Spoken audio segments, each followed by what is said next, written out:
Clémentine Portier-Kaltenbach et puis Philippe Charlier qui nous accompagne cet après-midi. Vous connaissez bien Parfaitement bien. Clémentine Portier-Kaltenbach et réciproquement.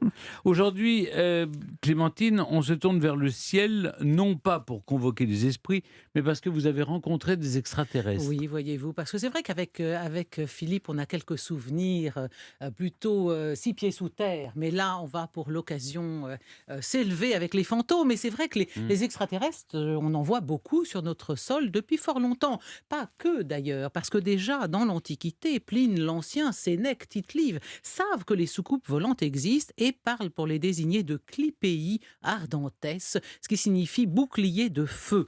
Donc Ah, c'est les fou ça. extraterrestres fréquentent notre espace aérien depuis la nuit des temps. Et comme tout le monde, ils ont quand même une préférence pour la France, naturellement, hein. Bien sûr, on est quand même Non, aux le Ils ont du goût. pays. États-Unis. Mais oui, on est le pays le plus visité au monde. Alors, est-ce qu'ils sont hostiles ou amicaux, ces Ah extraterrestres? bah, C'est ça la depuis le question que je me temps. suis posée. Et on est en droit de se le demander, parce que depuis les années 1830, époque à laquelle on a représenté pour la première fois un alien, il s'agissait d'ailleurs en l'occurrence d'un homme chauve-souris venu de la Lune.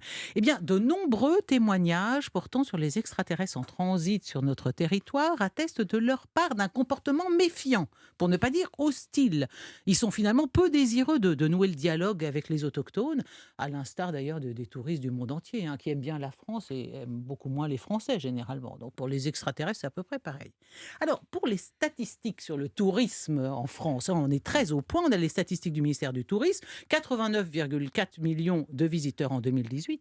Mais pour savoir quelle est la proportion de solariens, mercuriens, Ah oui. séléniens et autres martiens dans le tourisme hexagonal, alors là, il faut se tourner vers le GEPAN. Le GEPAN, créé en 1977, c'est le groupe d'études et d'informations sur les phénomènes aérospatiaux non identifiés. Et puis on peut aussi demander au CNES, hein, le Centre national d'études spatiales. Et avec ces organismes, messieurs, sachez, cocorico, que la France a été le premier pays au monde à publier en ligne, en toute transparence, toutes ces archives officielles sur les ovnis en circulation dans notre espace aérien.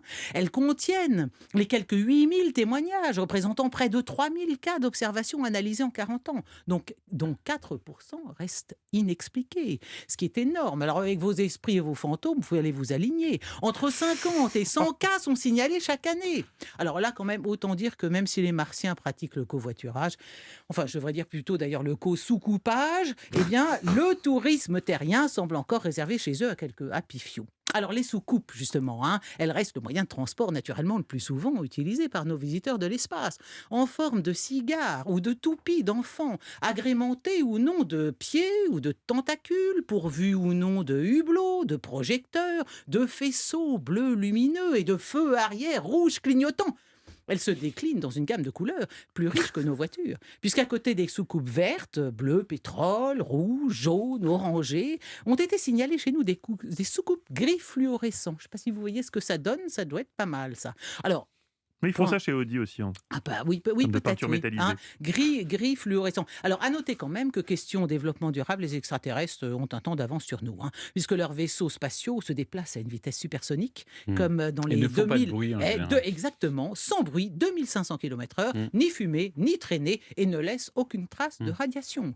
Enfin, quel est l'aspect physique de nos visiteurs? Alors, dans les ouvrages de science-fiction, sont souvent des petits hommes verts macrocéphales, hein, vous savez tout ça, Philippe, macrocéphale. Pour vous, les deux autres, Coco, là, grosse J'adore. tête égale gros cerveau. Hein, ils sont forcément bien plus malins que nous, puisqu'eux, ils arrivent à venir visiter notre territoire, alors que nous, on n'est pas Ah fichus bah si, d'aller. on Bon, est ok, on allé est là. sur Mars. Bon, bah d'accord, on envoie Ah un ouais. robot sur Mars, mais on n'en est pas allé visiter. Nous, on n'a jamais fait que visiter la Lune jusqu'à présent. C'est quand même pas brillant.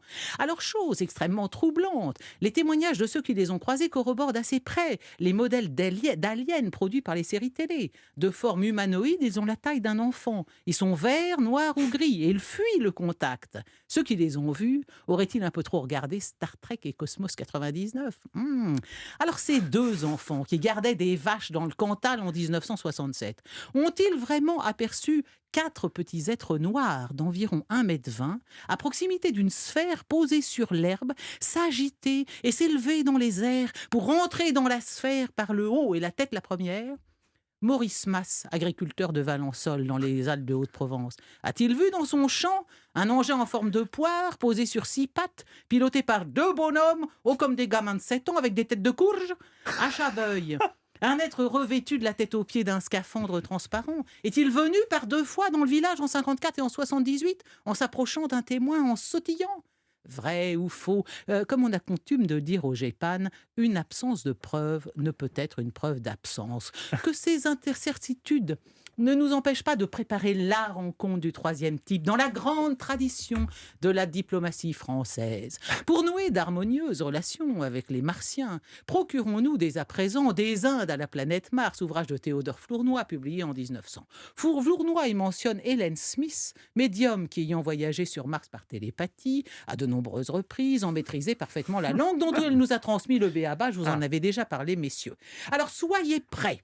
Le jour où vous voyez un Martien mécontent de son séjour chez nous, embarqué dans sa soucoupe, lancez-lui un très cordial « Kevi Berimir Emlid », ce qui signifie, en martien, « Dis, quand reviendras-tu » Oh, c'est beau. C'est Clémentine, très beau, pensez Clémentine. J'avais une question. À un moment, vous dites qu'il y a 4% de ces observations Oui. de présence qui ne sont pas résolues. Ben oui. Ça veut dire que 96% sont résolus. Oui, bien On sait ce sûr. qui s'est Bien passé. sûr. Vous êtes Oui, parti sur quelqu'un. oui, bien sûr. Et on sait ce que c'est. Ça peut être une météorite, oui, ça peut être une ou, météorite, ça peut être Un satellite, la Station exactement. spatiale internationale. ce Bien genre de choses. sûr, bien sûr. La plupart du temps, c'est expliqué. Puis il y a des témoignages qui se corroborent. C'est-à-dire, par exemple, alors là, pour le coup, en Chine, vous avez 400 personnes qui voient la même chose. Là, on se dit, il s'est vraiment passé quelque chose d'étrange. Ça peut être un phénomène météorologique. Enfin, ne me lancez pas là-dessus, ça, je n'y connais rien pour le coup. Moi, je me suis intéressé simplement au caractère un peu affectif et personnel de ces visites Vous les extraterrestres. attendez donc. Elle les attend de pied ferme, Je les visiblement. guette. Elle a préparé la soupe aux choux. Merci beaucoup, Clémentine. Merci Clémentine.